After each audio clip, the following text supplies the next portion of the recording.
Bonjour à tous et bienvenue sur Emotions to Change, la chaîne qui vous aide à mieux comprendre vos émotions pour changer votre vie.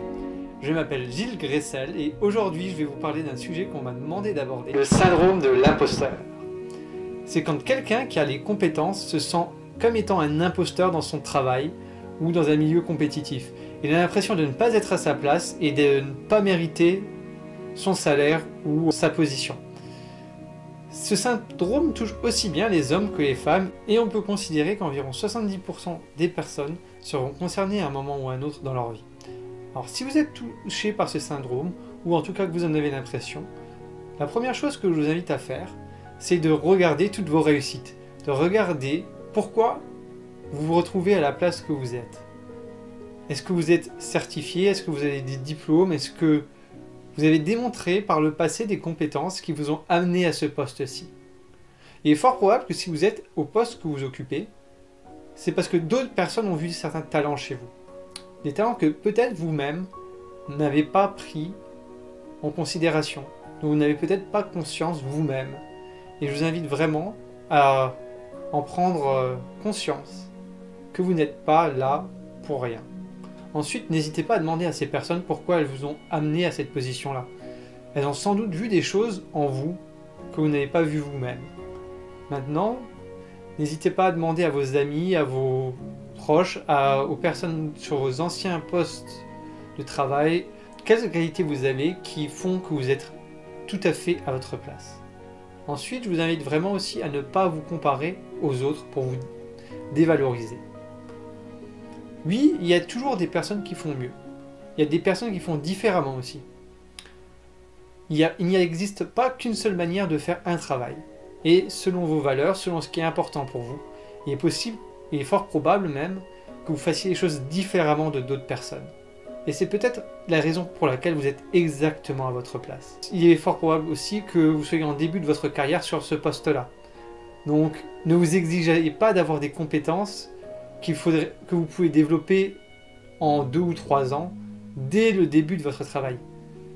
Il est tout à fait normal d'avoir besoin d'un temps d'apprentissage, et je conseille même d'apprendre tout au long de sa vie de nouvelles choses, pour progresser et s'améliorer. Ayez une dynamique, une vision de carrière. Et ne vous comparez pas, dès le début de votre carrière, à quelqu'un qui a déjà 10 ans d'ancienneté. Vous pouvez vous en inspirer, voir ce qu'elles font pour prendre les bonnes idées et chercher à avancer. Mais ne vous jugez pas vous-même votre propre compétence en fonction de ce que les autres ont comme compétence. Surtout si vous débutez dans une activité et que les autres ont déjà plusieurs années d'ancienneté. Ensuite, ayez toujours une attitude constructive. Cherchez toujours qu'est-ce que vous pouvez faire de bien. Plutôt que de vous dévaloriser, cherchez ce que vous pouvez faire pour avancer. Si vous avancez toujours, vous développerez vos compétences et c'est ce qui fait justement que vous pourrez progresser. Ensuite, le doute n'est pas forcément votre ennemi. Alors, ne doutez pas de vous, mais remettre en question votre travail vous permettra de voir en quoi vous pouvez vous améliorer. Quelqu'un qui n'aurait pas cette démarche-là et qui penserait être le meilleur va stagner, voire même voir son niveau baisser au fur et à mesure du temps. Alors que vous, si vous êtes en train de vous poser des questions, est-ce que je fais bien mon travail? Vous pourrez voir des opportunités pour l'améliorer et progresser au fur et à mesure du temps pour devenir meilleur que ceux qui sont déjà au top dans leur domaine. Soyez concentrés sur la tâche que vous faites maintenant. Peu importe ce que vous pensez que votre niveau de compétence est, soyez concentrés sur ce que vous faites. Voyez aussi les choses dans leur globalité. Peut-être qu'aujourd'hui les choses vous semblent dures parce que vous démarrez, mais dans 6 mois, dans 1 an, quand vous aurez développé les compétences, toutes ces choses qui vous semblent dures aujourd'hui pourront être très simples pour vous. Et vous pourrez les faire beaucoup plus facilement. Ne vous focalisez pas trop sur les petits détails. Soyez concentrés sur votre futur, soyez indulgents avec vous-même pour les petites erreurs. Progressez jour après jour. Aimez-vous, soyez fiers de vous-même quand vous accomplissez un objectif, quand vous atteignez quelque chose qui est important pour vous, peu importe que ce soit grand ou petit. Acceptez-vous tel que vous êtes et vous progresserez.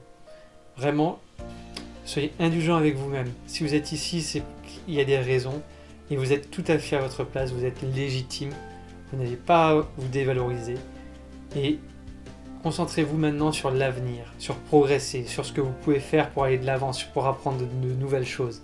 Soyez positif, constructif. Ne vous comparez pas à tous les autres qui ont plus d'ancienneté que vous, qui font les choses différemment. Vous avez votre unicité, une valeur unique que vous pouvez apporter au monde, à votre entreprise, à votre travail. Et c'est tout ce qui compte. Vous êtes tout à fait à votre place là où vous êtes. Tentez si bien que votre travail vous plaise et vous l'aimiez. Alors concentrez-vous dessus. Concentrez-vous sur les petites tâches et progressez en les faisant. Soyez fiers de chacun de vos accomplissements et votre estime de vous grimpera. Vous serez tout à fait épanoui à ce moment-là. En attendant, acceptez-vous tel que vous êtes et acceptez votre vulnérabilité, votre imperfection et votre envie de progresser.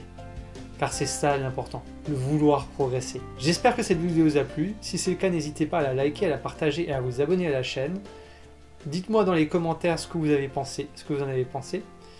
Je vous remercie et je vous dis à demain pour une prochaine vidéo.